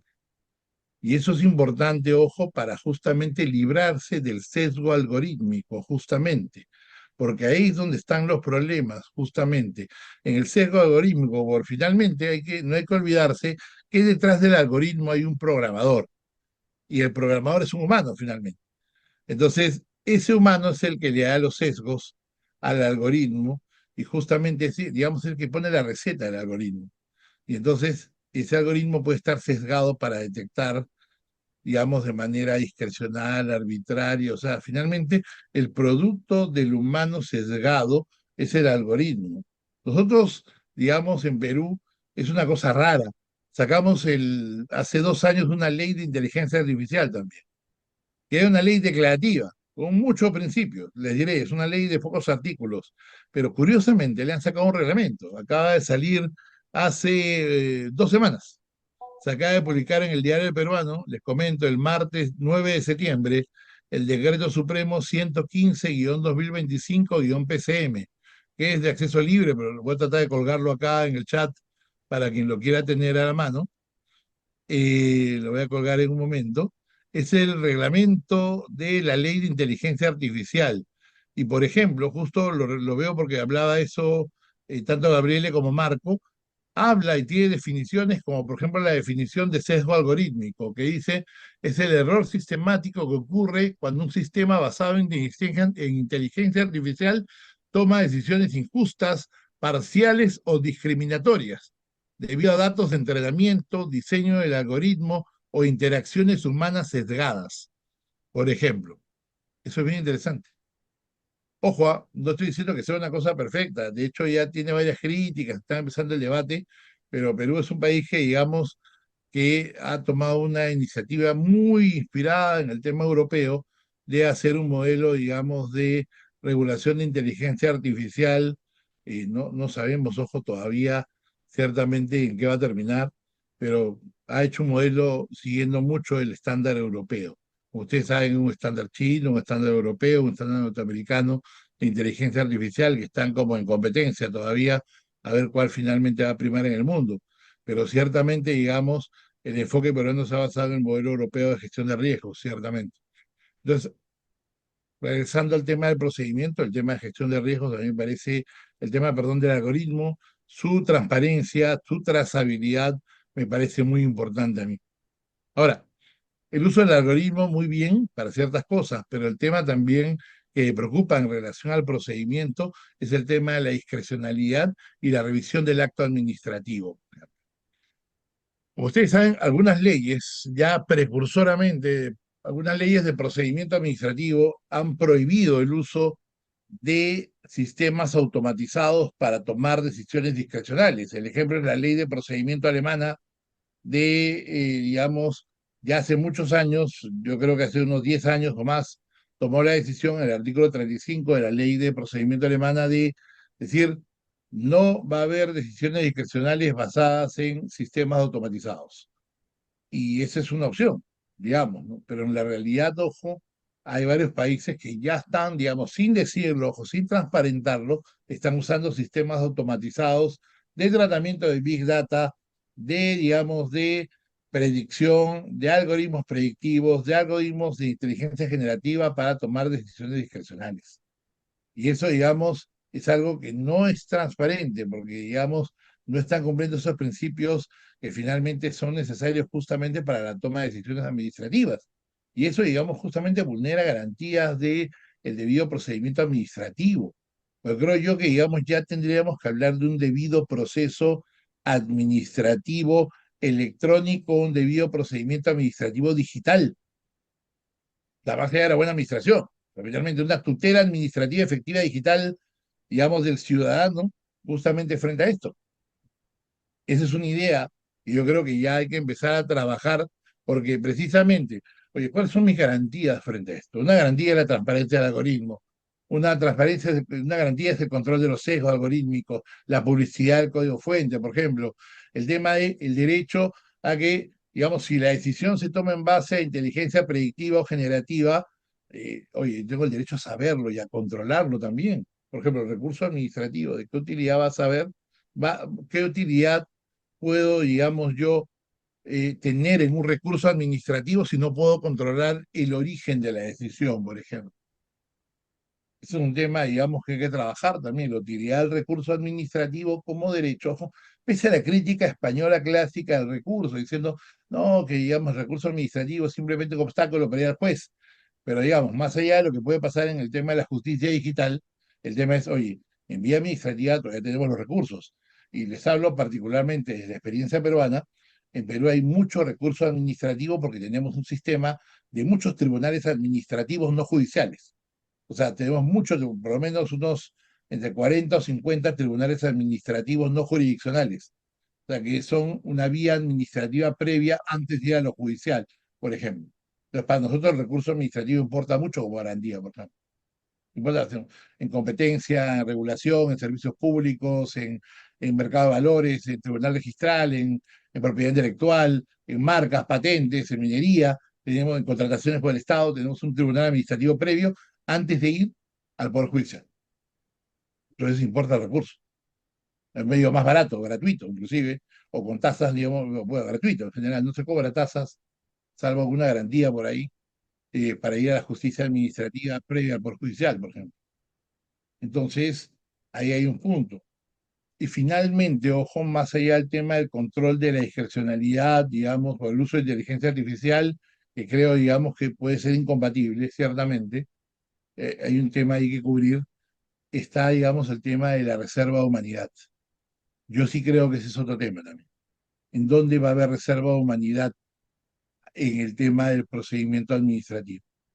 Creo que todavía hay espacios donde tiene que haber necesariamente reserva de humanidad, sobre todo considerando periodos de transición y considerando, digamos, el amplio porcentaje de personas nativas no digitales y personas que no tienen el acceso a medios digitales y personas que tienen analfabetismo digital y personas que tienen una inequidad digital. O sea, personas que están excluidas por default del sistema. Por eso es que la ley española tiene todos, digamos, esa apuesta por lo digital total que está del 2015, no se llega a cumplir todavía, porque no todo el mundo, digamos, es usuario digital, no se puede. No puedes excluir tampoco a las personas mayores, a los no nativos digitales, entonces lo siguen pateando, pateando, pateando, pateando, ¿hasta cuándo?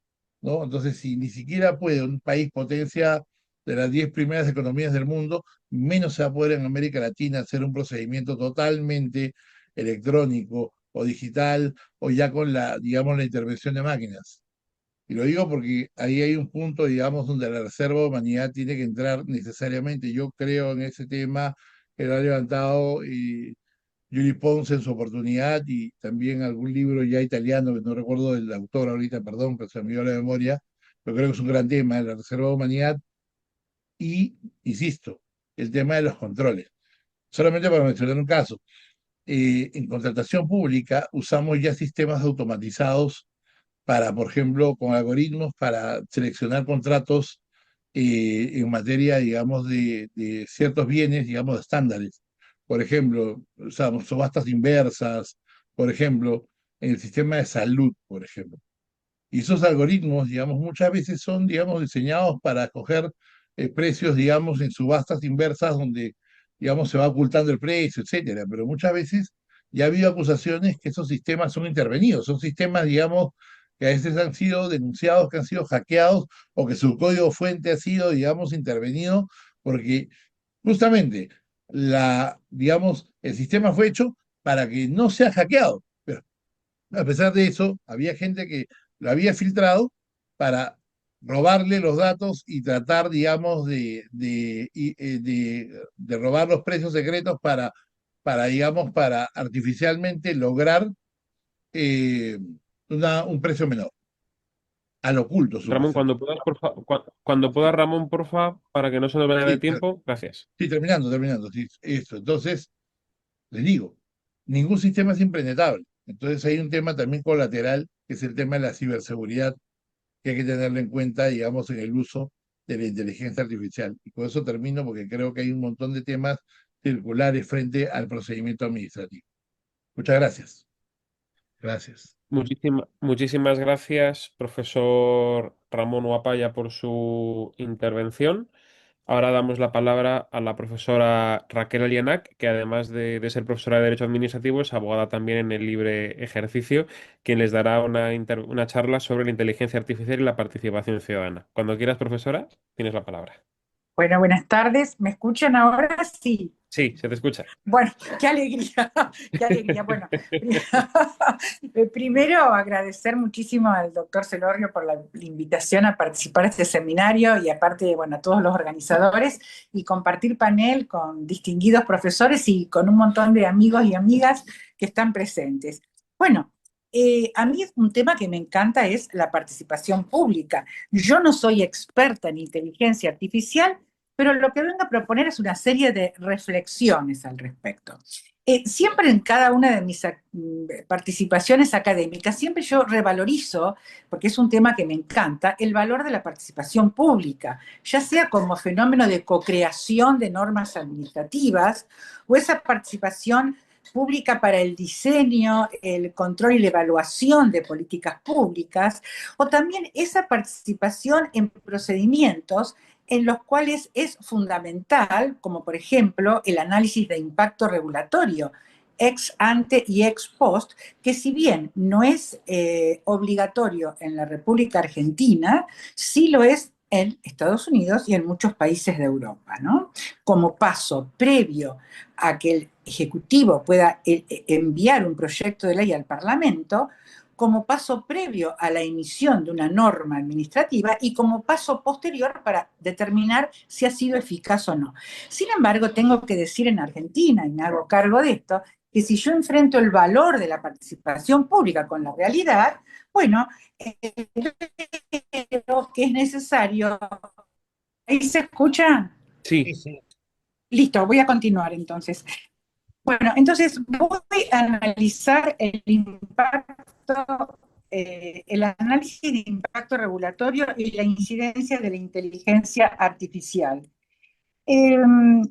Tenemos que uno de los pasos es precisamente la participación ciudadana, la participación social ex ante y ex post para conocer cuáles son las realidades, las necesidades, las inquietudes, el estado real de la situación a contemplar y abordar.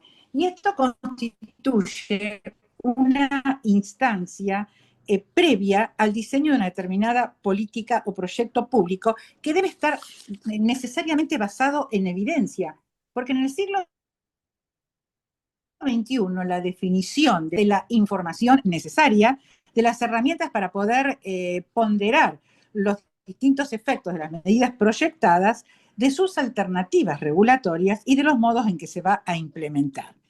Entonces, vamos a pensar que, ¿qué pasaría, me pregunto, si un análisis de impacto regulatorio se realiza sin participación pública real, utilizándose la inteligencia artificial para simular o reemplazar ese proceso? Bueno, la respuesta la puedo pensar desde distintos puntos de análisis.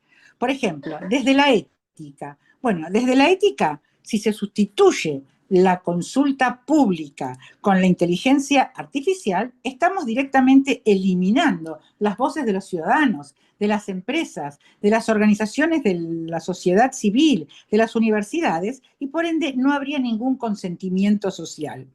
Ahora, la inteligencia artificial puede reflejar opiniones y datos que ya existen en sus bases de datos y de entrenamientos, pero sin embargo puede dejar de lado una vasta cantidad y calidad de información del momento, o sea, de información contextual, necesidades actuales de relevante valor, que en este caso no podría ser entonces analizada, lo cual también resultaría ineficaz sus resultados. Ahora, podrían profundizarse, como algunos compañeros ya han dicho, los sesgos discriminatorios ya existentes en los resultados del análisis de impacto regulatorio, no tener en cuenta sectores poco digitalizados, podrían excluirse a minorías. Y no obstante que sabemos que la inteligencia artificial puede procesar grandes volúmenes de información, puede identificar patrones, puede anticipar modelos predictivos, no tendría conocimiento ni la percepción vivencial, ni podría captar los matices actuales, locales, culturales, étnicos, de suma importancia en este instituto. Bueno, desde esas perspectivas que se exige de los sistemas que utilizan inteligencia artificial, bueno, si los resultados del análisis de impacto regulatorio se basaran en sistemas opacos, bueno, los ciudadanos no podrían, como ya vimos, auditar sus decisiones, ni los datos que se usaron, ni los modelos aplicados, ni de qué modo se ponderaron sus impactos. Ahora, ¿existen usos positivos de la inteligencia artificial en un análisis de impacto regulatorio? Y evidentemente que sí. La inteligencia artificial puede ser útil para procesar y clasificar y resumir los comentarios públicos recibidos, para identificar de modo automatizado grupos de interés afectados, para simular impactos de distinta índole y lograr generar diferentes alternativas regulatorias. Entonces, como conclusión en este primer punto, es válido utilizar la inteligencia artificial para enriquecer el análisis de impacto regulatorio, pero de ningún modo para sustituir la participación pública real, que es una exigencia democrática y es una fuente irreemplazable del conocimiento contextual. Otro tema que me quiero referir es el relacionado con si es necesaria la participación pública en el diseño de las políticas públicas nacionales o de las estrategias nacionales de uso de inteligencia artificial.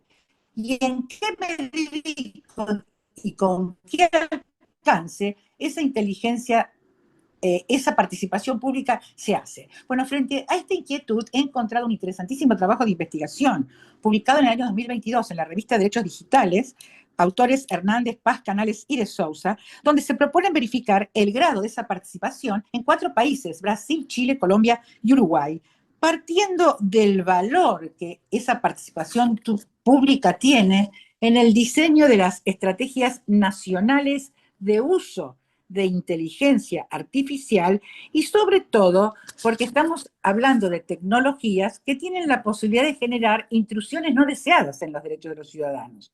Bueno, esta participación se puede dar a través de distintos canales, consultas, contribuciones voluntarias a proyectos predeterminados, intercambio de información, etc. Pero lo que me parece interesante es resaltar los resultados de esta investigación y que pueden servir para futuros procesos de elaboración de políticas públicas digitales. Las recomendaciones arribadas en esta investigación parten de que los mecanismos participativos deben usarse desde el diseño de las políticas o las estrategias nacionales de uso de inteligencia artificial y, por supuesto, después en materia de uso e implementación. ¿Por qué? Porque es necesario abordar las preocupaciones de la gente. ¿Sobre qué? Sobre la concentración de poder que puede provocar el uso de la inteligencia artificial, sobre el aumento de la desigualdad y sobre todo sobre los prejuicios y desinformación que la gente común tiene sobre la inteligencia artificial. Y en esa participación pública incorporar distintos géneros, grupos marginados, grupos alejados de centros urbanos. Es interesante tener en cuenta estos análisis realizados en esta investigación en base a una matriz de evaluación. ¿Cuáles fueron los criterios abordados en esta matriz de evaluación? Por ejemplo, accesibilidad y apertura. ¿En qué? En la publicación de la convocatoria para elaborar la estrategia de inteligencia artificial. Si los documentos fueron accesibles a las personas, si no existieron barreras idiomáticas, barreras de lenguaje, barreras burocráticas. En cuanto a la información y transparencia, si la convocatoria para la participación pública ha sido cerrada o abierta, si se han tenido en cuenta las asimetrías de conocimiento, si se han provocado instancias formativas previas, si el contenido informativo que se brindó para poder participar después ha sido eficiente, si le ha permitido a las personas comprenderlo para poder prepararse y participar. Luego, otro criterio, la efectividad del proceso de consulta, es decir, verificar el nivel de satisfacción de los individuos y de las ONG involucradas. Y otro de los criterios que me parece muy importante es la rendición de cuentas y la trazabilidad de la toma de decisiones. Es decir, verificar si se ha dado respuesta motivada a la aceptación o rechazo de los comentarios recibidos, si se han publicado, divulgado todas las discusiones de este proceso consultivo, ¿no? Y también el tema de si la participación pública fue efectiva, ¿no? Para conocer la cantidad de participantes, las contribuciones, si existió independencia política, esto es importantísimo, de las organizaciones y de los participantes individuales que participaron, si hubo conflicto de intereses por su afiliación a grupos económicos o políticas determinadas. Ahora, ¿qué pasa en mi país respecto a este tema? Una mini conclusión. Me he puesto a buscar si realmente en el diseño de políticas o estrategias nacionales de inteligencia artificial, en mi país se promueve la participación. Y prima facie debería decir que no. He encontrado una decisión administrativa de la Jefatura de Gabinete de Ministros del año 2024, septiembre del año pasado, que se refiere a una mesa interministerial de inteligencia artificial, precisamente para elaborar y avanzar en la aplicación de la inteligencia artificial en diversos sectores e incluso en los desarrollos estratégicos de inteligencia artificial por el Poder Ejecutivo Nacional y en el sector público, con marcos regulatorios que van a ser elaborados por la Secretaría de Innovación, Ciencia y Tecnología. ¿Y de qué trata esta disposición administrativa? Simplemente de integrar otros ministerios a esa mesa interministerial. Pero de la participación pública nada se dice. Ahora, por otro lado, en contraposición a esto, bueno, en los ámbitos locales, por ejemplo, en la ciudad de Mendoza, bueno, sí, hay una muy interesante propuesta de Mendoza, un comité local de inteligencia artificial creado en el año 2024, donde se incentivan las iniciativas participativas y de gobernanza, precisamente para el debate y la reflexión sobre el diseño y experimentación de estas políticas de inteligencia artificial a utilizar. Bien, un tercer tema que traigo para la reflexión es el siguiente. ¿Qué sucede si se dictan reglamentos administrativos en los cuales la participación pública previa fuera obligatoria y se dictan directamente por inteligencia artificial? Cabe decir que en Argentina no tenemos participación pública obligatoria previa a la elaboración de reglamentos. Esa participación es facultativa, pero hay países que sí la tienen. Entonces, ¿qué pasaría en esos casos si el reglamento se dicta con inteligencia artificial, sustituyendo absolutamente esa participación obligatoria? Bueno, la inteligencia artificial en la elaboración de reglamentos tiene ventajas en cuanto a la velocidad de análisis de datos y también a la mejora del procedimiento de procesar grandes volúmenes de información. Se pueden identificar patrones, se pueden identificar impactos normativos que quedarían de otro modo desapercibidos. Pero pensemos en los riesgos y en los problemas que esto plantea. Una falta de legitimación democrática, si la inteligencia artificial reemplaza el decisorio humano. Una omisión real de participación, en el caso que se usara la inteligencia artificial para simular participación, generando comentarios públicos automatizados, o cuando no se procesan o se manipulan los comentarios emitidos realmente aportados por el público. Bueno, aquí tenemos una vulneración de un derecho humano que es el derecho humano a la participación, y esto va a influir en la toma de decisiones de un modo poco ético.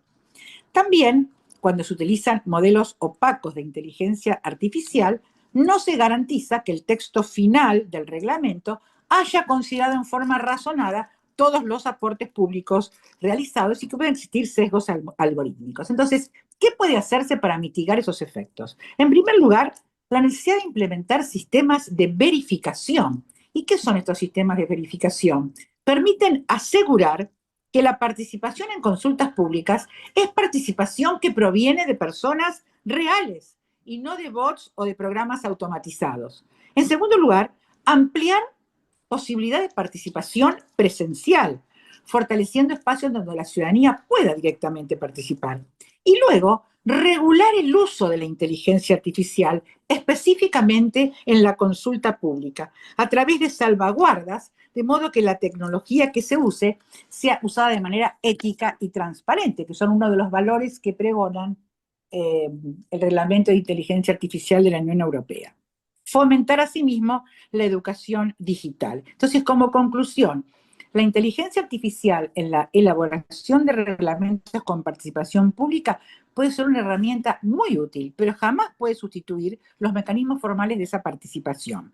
Si el reglamento que debiera dictarse con participación pública obligatoria se dicta sin respetar este proceso, incluso si la participación se genera automáticamente, puede ser nulo de nulidad absoluta por violación de la forma y por violación de los derechos fundamentales, lo cual estaría alineado al nuevo texto de nuestra Ley de Procedimiento Administrativo Nacional de la República Argentina, a partir de la modificación de la Ley Bases, que considera nulo todo acto, y esto se puede extender a un reglamento, que, siendo obligatoriamente de modo legal que deban realizarse consultas o audiencias públicas antes de su dictado, estas no se llevan a cabo. Bien, por último, y para terminar, otro tema que creo que es importante para que la transparencia, la ética, la ausencia de sesgos, la participación pública real en su caso se concreten efectivamente en el funcionamiento de las herramientas de los sistemas de inteligencia artificial, creo que tenemos que poner también un ojo en las auditorías algorítmicas, obligatorias, periódicas e integrales, que analicen los sistemas desde su diseño hasta toda la vida del mismo. El Reglamento Europeo de Inteligencia Artificial refiere a las auditorías algorítmicas como un factor clave, para garantizar que los sistemas, que tengan determinados grados o implicancias de riesgo, cumplan con requisitos establecidos en la ley. Esas auditorías algorítmicas que podrán ser llevadas por terceros independientes o por las autoridades regulatorias designadas. Yo he tenido, oportunidad de analizar o leer algunos documentos en cuanto, si bien son muy técnicos, en cuanto a los objetivos que nosotros los abogados podemos comprender de estas auditorías algorítmicas, ¿no? Verificar si hay rígidos protocolos para controlar el acceso y el uso de los datos personales, si se adoptaron protocolos que aseguren que la recolección, la selección y el training de la información sea de calidad y con ausencia de parcialidad, con ausencia de sesgos de datos, ¿no es cierto?, con resultados discriminatorios. Bien, y finalmente he leído un documento que se publicó en julio del 2025, que es un proyecto de directriz de la Comisión Europea para poner en práctica determinados puntos del Reglamento Europeo de la Inteligencia Artificial y sobre todo en cuanto a las obligaciones que tienen los proveedores de los sistemas de inteligencia artificial para preservar estos valores de los que venimos hablando, la transparencia, la ética, la trazabilidad, la sustentabilidad. Me parece que es interesante, se refiere a los modelos de inteligencia artificial de propósito general y determinadas obligaciones. Por ejemplo, que los documentos que tienen que se señala qué documentos tienen que mantenerse y actualizarse Si durante puedes, por toda favor, la vida del si, sistema. si puedes, por favor, Ya estoy Raquel, ir terminando. concluyendo. Gracias. Ahí mismo. Obligaciones de resumen de los datos de formación, de entrenamiento. Creo entonces que estas auditorías realizadas por autoridades regulatorias o por terceros independientes en los que podamos confiar serán también quizás la salvaguarda para que todos estos valores que hemos mencionado, bueno, puedan preservarse aún en época de innovación. Muchísimas gracias. Muchas gracias, profesora Raquel, por tu intervención. Damos la palabra al profesor. Se ha cortado. Damos la palabra al profesor Pablo Schiavi. Bueno, muchas gracias, profesor Erce. Buenas tardes para todos. Prometo ser bien puntual, así respetamos el horario. Y bueno, como bien dijeron los profesores, fue realmente un placer compartir este panel con todos ellos de toda Iberoamérica. Y la cuestión que simplemente que la vamos a dejar abierta a la reflexión de todos y los comentarios, refiere a la inteligencia artificial en cuanto a la necesidad de encarar desde nuestra disciplina, desde el derecho administrativo, entendemos que una necesaria regulación. Un poco complementando todos los conceptos que los profesores han vertido, nosotros, en primer lugar, queremos señalar o compartir con ustedes que asumir la necesidad de una regulación de la inteligencia artificial están en juego en esa regulación derechos fundamentales. Obviamente, acá estamos en un paso más en toda la revolución de tecnología que estamos viviendo, obviamente no solo en derecho, sino también como sociedad, y la inteligencia artificial ya llegó, y obviamente los distintos países, en función de sus distintos contextos y de sus distintas realidades, están viendo cómo introducirla en sus distintos ordenamientos jurídicos. Obviamente hay avances a nivel europeo, a nivel de Estados Unidos, también en la región, y sí decir que, bueno, ¿por qué regularla? Porque obviamente acá la inteligencia artificial, como todos estos fenómenos que la han precedido, ya sea teletrabajo, telemedicina, esto que estamos compartiendo ahora con ustedes de educación virtual, no necesitan al derecho como fue tradicionalmente para existir. O sea, la inteligencia artificial existe y está entre nosotros sin necesidad de una norma que la cree. Entonces eso es e implica a la vez un gran cambio de paradigma. Nosotros tradicionalmente en el derecho en general estábamos acostumbrados a que los contratos de compraventa existían, bueno, cuando el derecho lo regulaba, y esa regulación duraba o sobrevivía capaz que 100 años. Hoy esto ya cambió, entonces, como la inteligencia artificial va a existir con o sin regulación, nosotros desde el derecho administrativo tenemos que proponer una regulación que sea acorde y funcional, por lo menos para sentar las reglas de juego. Y ahí creo que primero lo más importante, acá hay un tema de transparencia, cómo los gobiernos van a usar la inteligencia artificial. Eso es central. Los ciudadanos tienen que saber qué se va a hacer con la inteligencia de la mano de la transparencia, como otro principio ordenador de la inteligencia artificial, todo lo que refiere a la rendición de cuentas. Bueno, ¿qué se va a hacer? ¿Hasta dónde encuentra, digamos, su campo la inteligencia?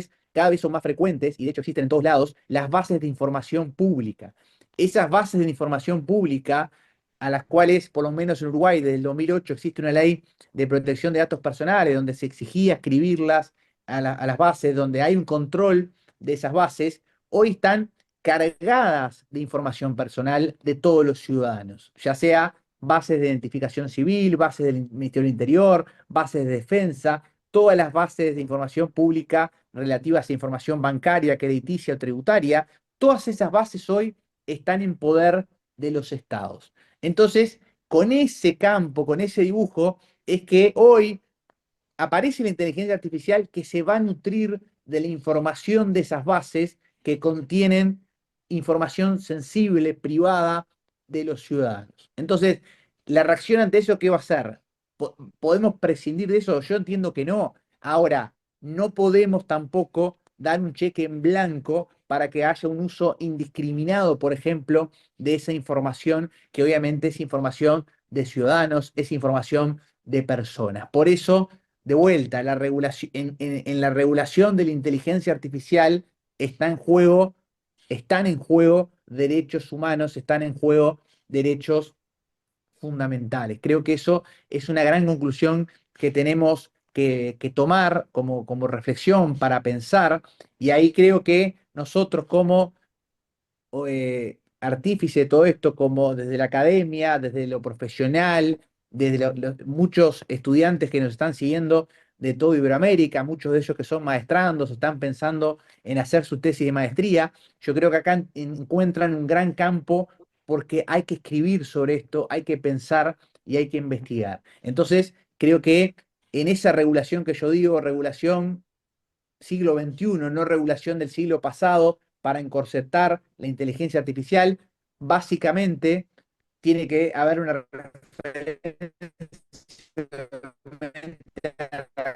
conceptualización de la inteligencia artificial. No voy a repetir los conceptos, un capítulo relacionado a cuáles van a ser los principios rectores u ordenadores que van a regir la ejecución de la inteligencia artificial.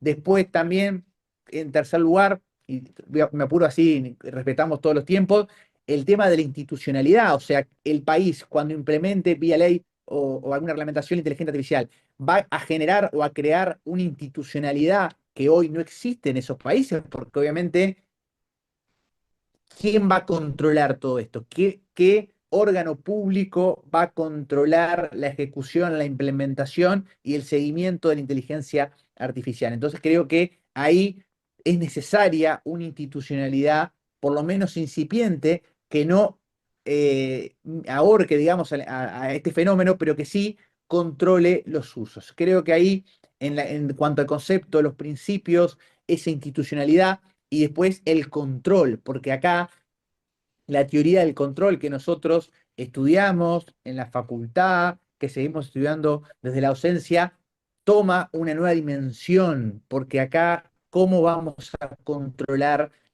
el uso, la ejecución y la implementación de la inteligencia artificial? ¿Quiénes van a ser los encargados? Teniendo en cuenta además que por lo general, y hablo de nuestros países de la región, los proveedores de inteligencia artificial no van a ser de nuestro continente en su mayoría. Hoy tenemos gigantes tecnológicos que obviamente no tienen sede en Uruguay y que ya de por sí en nuestro celular ya hay inteligencia artificial y cada vez son más novedosas las soluciones en ese tema. Entonces, ahí tenemos un gran desafío porque acá se va a exigir también esa cooperación local internacional. Y por último, como siempre le gusta decir y nos ha enseñado mucho el profesor Celorrio, este tema requiere necesariamente un abordaje multidisciplinario. O sea, esto solo con legistas no va a alcanzar, se requiere la cooperación también con otras profesiones, de sistemas, ingenieros, y también, lo cual es bien importante, es qué dimensión le vamos a dar todo esto, qué regulación le vamos a dar todo esto y cómo vamos a admitir ese ingreso de la inteligencia artificial a nuestra administración pública que en buena parte de la región tiene grandes avances de administración pública electrónica, pero que en algunos lados aún está rezagada. Entonces, con esto que quiero decir, que necesariamente todo proceso de transformación digital que incluya la inteligencia artificial van a requerir necesariamente de políticas públicas, porque acá los estados, los gobiernos van a tener que invertir en infraestructura a los efectos de la ejecución de la inteligencia artificial. Entonces, en síntesis, es necesaria la regulación de la inteligencia artificial con estas condiciones, es necesario conceptualizarla, de establecer cuáles van a ser esos principios rectores y sobre todo el tema del control, requiriendo necesariamente inversión y política pública, esa relación derecho administrativo, derecho presupuestario, derecho toda la parte política pública, porque acá la infraestructura tecnológica va a jugar un gran papel. Y en síntesis, como dije al principio, esta regulación de la inteligencia artificial es una cuestión de derechos humanos y derechos fundamentales. Muchísimas gracias y le cedo la palabra al profesor Erce para el cierre de esta jornada. Muchas gracias, profesor Schiavi, por tu intervención. Y bueno, yo simplemente dar las gracias a todos. Y bueno, la verdad es que vamos un poquito justos de tiempo, así que no les voy a torturar con unas conclusiones. Así que vamos a dar la palabra al profesor Hernán Celorrio para su tradicional cierre, que él seguro que dirá cosas más interesantes de las que voy a decir yo. Profesor Hernán Celorrio, cuando quiera. Bueno, en realidad voy a decir solamente dos cosas muy interesantes. La primera, mi agradecimiento a todos los disertantes.